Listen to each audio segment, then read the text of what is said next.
Hello everyone, welcome in my YouTube channel biology for NEET crackers. Students, आज की class में हम molecular biology start करेंगे जो कि न्यू चैप्टर है। चलिए देखते हैं। देखिए क्या लिखा है, genetic is DNA is the genetic material. Means यहाँ पे मेन किसकी बात की जा रही है? डीएनए की बात की जा रही है। बताया जा रहा है कि डीएनए जेनेटिक मटेरियल की तरह काम करता है। मीन्स इन्फॉर्मेशन को एक जनरेशन से अगली जनरेशन ले जाता है। 1953 में वॉटसन और क्रिक, ये नाम बहुत फेमस है, इंपॉर्टेंट है नीट के पॉइंट ऑफ व्यू से। इन दोनों ने क्या किया था? डबल हेलिक्स डीएनए का स्ट्रक्चर दिया था। नेक्स्ट पॉइंट क्या लिखा है? DNA the substance of inheritance. Main DNA ही है जो कैरेक्टर्स ट्रांसफ़र करता है। हेरिडिटरी इन्फॉर्मेशन इनकोडेड मीन्स जो भी कैरेक्टर की जो भी इंफॉर्मेशन, चाहे हाइट की हो चाहे कलर का हो, किसी भी चीज़ का इन्फॉर्मेशन जो पेरेंट की बॉडी में होता है उसको कोड करता है। और पेरेंट्स ही चूँकि नए ऑफस्प्रिंग आ रहे हैं तो वही कैरेक्टर क्या अगले जनरेशन में ट्रांसफ़र हो जाता है। देखिए डीएनए का डबल हेलिक्स स्ट्रक्चर बना हुआ है। The search for genetic material, ठीक। तो अभी यहाँ पे देखा गया है कि क्या कैसे डीएनए ही जेनेटिक मटेरियल, क्योंकि अभी सेल्स में प्रोटीन भी है, आरएनए भी है, डीएनए भी है, तो क्यों सिर्फ डीएनए ही जेनेटिक मटेरियल है, आरएनए या प्रोटीन क्यों नहीं है? तो इसी के लिए कुछ प्रैक्टिकल्स किए गए और उसी प्रैक्टिकल के थ्रू प्रूफ किया गया कि हाँ सच में डीएनए ही जेनेटिक मटेरियल होता है। तो यहाँ पे देखिए फर्स्ट पॉइंट लिखा है, when T H Morgan group show that gene are located on the chromosome. T H Morgan ji ने बता दिया था कि जीन्स कहाँ होते हैं? क्रोमोसोम पे होते हैं। The two component of chromosome, chromosome के दो कंपोनेंट है, डीएनए और प्रोटीन, ठीक। Became candidates for the genetic material. तो पहले ऐसा माना जाता था, पहले जब तक प्रूफ नहीं था पूरी तरह से, तो प्रोटीन को भी सोचा जाता था कि शायद यही जेनेटिक मटेरियल हो। कहीं कहीं आरएनए के बारे में भी सोचा जाता था। बाद में एक्सपेरिमेंट्स के थ्रू पता लगाया गया कि नहीं, जेनेटिक मटेरियल तो डीएनए ही होता है। The role of DNA in heredity was worked out by studying bacteria and the viruses. बाद में बैक्टीरिया और वायरसेस को पे स्टडी किया गया, देखा गया कि हाँ वही जो है रियल में क्या है, जेनेटिक मटेरियल है। Evidence that can be transform bacteria, कुछ प्रमाण देखे गए। जैसे the discovery of the genetic role of DNA began with research by Frederick Griffith in 1928।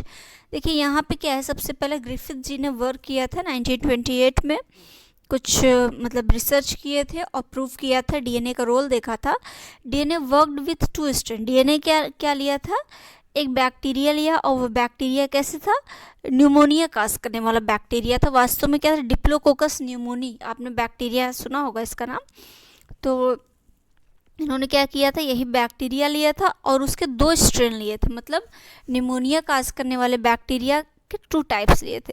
एक होता है जो पूरी तरह से निमोनिया किसी में फैला देता है, और दूसरा होता है जो हार्मलेस होता है, उसी ग्रुप का तो है बट क्या करता है, निमोनिया नहीं फैलाता है। तो एक पैथोजेनिक लिया और वन हार्मलेस, एक नॉन पैथोजेनिक या नॉन मतलब बोला जाए हार्मलेस लिया। पैथोजेनिक मतलब होता है बीमारी फैलाने वाले। तो जो पैथोजेनिक थे उनको क्या बोला गया? स्मूथ या एस स्ट्रेन। स्मूथ कॉलोनी आप बोल दो या एस स्ट्रेन बोल दो, ठीक, पैथोजेनिक को। और जो नॉन पैथोजेनिक थे उनको रफ या आर स्ट्रेन बैक्टीरिया बोला गया। क्लियर? तो एस वाला डिजीज काज करता है, मतलब पैथोजेनिक नेचर होता है, मतलब बीमार करता है। जो आर वाला होता है वो नॉन पैथोजेनिक होता है, मतलब किसी प्रकार की क्षति नहीं पहुंचाता है।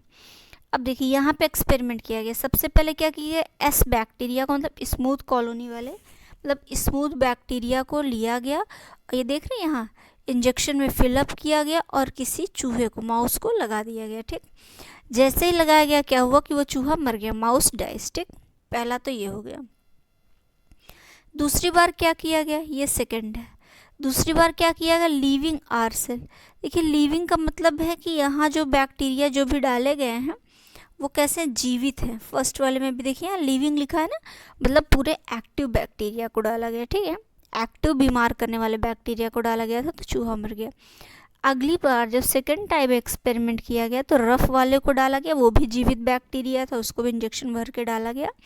तो माउस हेल्दी रहा, जिंदा रहा, कोई प्रॉब्लम ही नहीं हुई, क्योंकि वैसे भी नॉन पैथोजेनिक है, आप जानते हैं। थर्ड टाइम जब प्रैक्टिकल किया गया तो क्या किया गया कि जो एस वाले बैक्टीरिया थे उनको हीट कर दिया गया, तो गर्म करने से क्या हुआ कि वो मर गए, ठीक। और उसी मरे हुए बैक्टीरिया को क्या किया गया, डाल दिया गया चूहे में। तो लिखा है यहाँ पे हीट किल्ड एस सेल, ठीक, उसको डाला गया तो भी देखा गया चूहा मर गया, वेरी सॉरी, चूहा हेल्दी रहा, मतलब माउस हेल्दी रहा, उसकी डेथ नहीं हुई, ठीक। फिर लास्ट में क्या किया गया, ये जो फोर्थ वाला है, इसमें क्या किया गया कि ये जो मार दिया गया था एस वाले बैक्टीरिया को, उसको लिया गया, ठीक। Mixture of heat killed S cell and living R cell, ठीक। क्या किया गया कि मिक्सचर देखा गया कि एक डेड एस वाले को लिया गया और लिविंग आर वाले को, ठीक, उसको मिक्स करके डाला गया, तब देखा गया चूहा फिर मर गया, ठीक। तो फिर ग्रिफिथ जी ने ये देखा कि हाँ मतलब ऐसा कुछ हुआ है, मीन्स अगर आर को जब अकेले डाला गया था तो ये तो प्रभावकारी था ही नहीं, इससे तो कोई प्रॉब्लम ही नहीं थी, मीन्स यहाँ पे लेकिन जब आर को डाला गया उसके साथ मिक्स करके तो चूहा मर गया है। तो इससे एक कंक्लूज़न तो कुछ निकल के आ रहा था कि एस वाली सेल से कोई ऐसी चीज़ पास होके कहाँ आ गई है, आर सेल में। एस डेड है, वैसे तो डेड है, बट फिर भी किसी तरह से एस वाली सेल जो डेड एस सेल है उससे कोई मटेरियल पास हो गया कहाँ, आर सेल में चला आया है, जिसकी वजह से आर कैसे बिहेव करने लगा है, पैथोजेनिक की तरह, और चूहा मर गया है, ठीक। बट वास्तव में ग्रिफिथ जी बता नहीं पाए थे कि ये कौन सी सेल है, ये कौन सा पार्ट है जो कि ट्रांसफ़र हो गया था, ठीक है, एस से आर में चला आया। ये चीज़ ग्रिफिथ जी नहीं बता पाए थे, इसको बाद में किसी और ने बताया था। तो देखिए ये जो एक्सपेरिमेंट है ये एग्ज़ाम में पूछा जाता है, ग्रिफिथ एक्सपेरिमेंट के नाम से आता है, इनके नाम से आ सकता है, या प्रूफ करिए किसके द्वारा या ग्रिफिथ ने क्या प्रयोग किया था, किसी भी तरह से क्वेश्चन पूछ सकता है, इसलिए इम्पोर्टेंट है। एनसीईआरटी में भी पूरा डिस्क्राइब किया हुआ है, तो इससे आप प्लीज़ इसको अच्छे से नोट्स बनाइएगा, अच्छे से समझिएगा। और ये डायग्राम आपको पूरा हेल्पफुल है, एग्जैक्ट ऐसा प्रैक्टिकल ही था इनका। देखिए, when the mixed heat killed remain of the pathogenic strain with living cell of the harmless strain, some living cell become pathogenic. मतलब ये बताया गया कि जब हीट किल्ड को मिक्स किया गया, ठीक है, लिविंग मतलब हार्मलेस के साथ, हार्मलेस मतलब क्या, आर वाले के साथ, तो क्या हो गया कि वो पैथोजेनिक नेचर का हो गया। पैथोजेनिक मतलब बीमारी फैलाने लगा, आर वाला भी बीमारी फैलाने लगा, ठीक। ही called this phenomena transformation. Griffith ji ने बताया कि ये कैसी प्रक्रिया, ट्रांसफॉर्मेशन की। ट्रांसफॉर्मेशन का मतलब क्या है कि ये जो एस वाला था जो कि हीट की वजह से डेड हो गया था, इसने आर वाले के पास कुछ ट्रांसफॉर्म कर दिया, कुछ भेज दिया, ठीक है, डेड है फिर भी भेज दिया, ठीक है। और उसी की वजह से आर वाला कैसे बिहेव करने लगा, पैथोजेनिक की तरह बिहेव करने लगा। फिर से देखिए line, he called this phenomena transformation now defined as a change in genotype and phenotype. तो जब ये भेज दिया तो क्या हुआ कि मतलब जीनोटाइप और फिनोटाइप दोनों में ही बदलाव आ गया due to assimilation of foreign DNA, ठीक।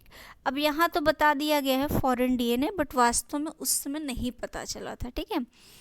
तो ये बताया गया है कि ट्रांसफॉर्मेशन प्रक्रिया है, और जिस ट्रांसफॉर्म होने से क्या हुआ कि जो आर वाला बैक्टीरिया था, रफ बैक्टीरिया था, उसका जीनोटाइप और फिनोटाइप दोनों में बदलाव आ गया। और ये बदलाव क्यों आया, क्योंकि एक फॉरेन डीएनए चलाया था। फॉरेन डीएनए मतलब एस वाला डीएनए इसमें चलाया था आर वाले में। Later work by Ostwald, Avery and other identified the transforming substance as DNA। मैंने बोला ना, बाद में वही ओस्टवाल्ड अवेरी जी आए थे, इन्होंने ही बताया था कि वास्तव में जो मटेरियल ट्रांसफ़र हुआ है वो क्या है, डीएनए है, प्रोटीन और आरएनए नहीं है। इन्होंने भी, एवेरी जी ने भी प्रैक्टिकल करके ही देखा था और बाद में इन्होंने डिफाइन कर दिया था, ठीक है। तो ये पूरा क्या ग्रिफिथ का प्रैक्टिकल है जो कि इम्पोर्टेंट है, आता है, मीन्स एक्सपेरिमेंट है, आता है। तो फाइनली क्या है, इससे प्रूव हो गया। इसके बाद के वीडियो में हम दूसरा एक्सपेरिमेंट देखेंगे, वहाँ भी प्रूव किया गया। तो एक ग्रिफिथ वाला और एक जो नेक्स्ट वीडियो में अपलोड करूँगी मैं, वो दोनों पूछा जाता है। Okay students, thank you.